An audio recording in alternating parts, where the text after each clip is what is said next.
ولذلك قال لقمان لابنه يا بني لا تشرك بالله إن الشرك لظلم عظيم. ما قال ظلم عظيم.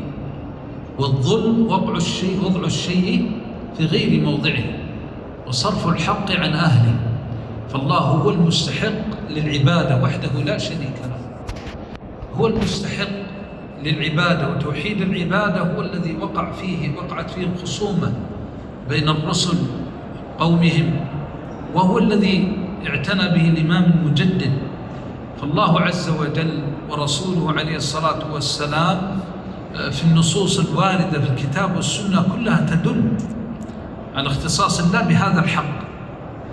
فإذا كان حقا فإنه لا يجوز صرفه لغيره، لأنه لم يأذن الله بصرف حقه لغيره، لم يأذن بصرفه للأنبياء ولا للرسل، فكيف بالأولياء وكيف بالأشجار والأحجار والأبقار؟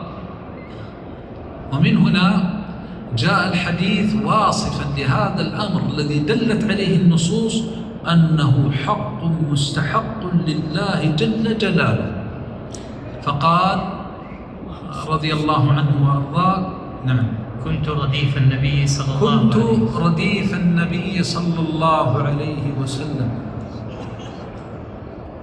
فهنيئا له هذه المنزلة والمكانة أن يكون بصحبة النبي صلى الله عليه وسلم ومعه على دابته التي يسير عليها. وهذا الصحابي رضي الله عنه ميزة الصحابة في الأحاديث، وهذه أمور لماذا نعرج عليها؟ لأن صار من ينتقص الصحابة، الصحابة حفظوا لنا دين الله وحفظوا لنا شرع الله، وذلك بحفظ السنة وما قاله عليه الصلاة والسلام وما فعله وتقريرات وجميع شؤونه، فأتونا ونقلوا لنا حال النبي صلى الله عليه وسلم حتى وهو راكب على الحمار. الله أكبر، دين ما ضاع فيه شيء. حتى وهو راكب على الحمار تذكر صفته متى تكلم وكيف كان حاله لما تكلم. اعتز بدينك واترك عنك الهراء، واترك عنك القوم الذين لا يعقلون، واترك عنك القوم الذين لا يفقهون. أنت بسمو فكرك وفهمك تنظر إلى أمة حفظت لك دين ربك حتى في أدق التفاصيل. تقاسيم وجهه دخل علي رسول الله صلى الله عليه وسلم تبرق أسارير وجهه من الفرح، حتى وجهه لما يتغير حفظوه. اللهم اجزهم عنا عن نبيك وعن أمة محمد صلى الله عليه وسلم خير ما جزيت صحابيا عن صحبته.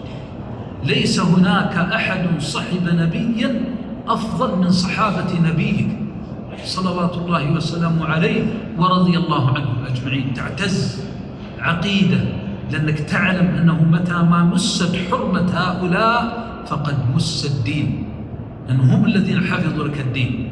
فانظر كيف حفظوا الدين حتى في حال النبي صلى الله عليه وسلم وهو يتكلم. كنت رديف النبي صلى الله عليه وسلم. الرديف الذي يكون خلف الراكب الذي يقود الدابة.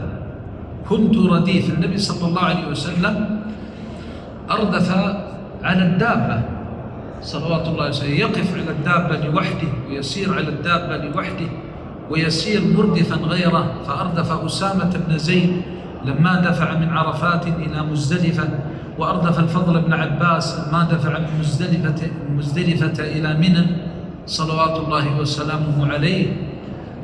وأردف أبا ذر حينما قال له: أتدري يا أبا ذر أين تذهب هذه الشمس؟ قال: قلت الله ورسوله أعلم. قال: إنها تذهب إلى عين فتغيب في عين حمئة كما في مسند أحمد. فأردف عليه الصلاة والسلام على الدابة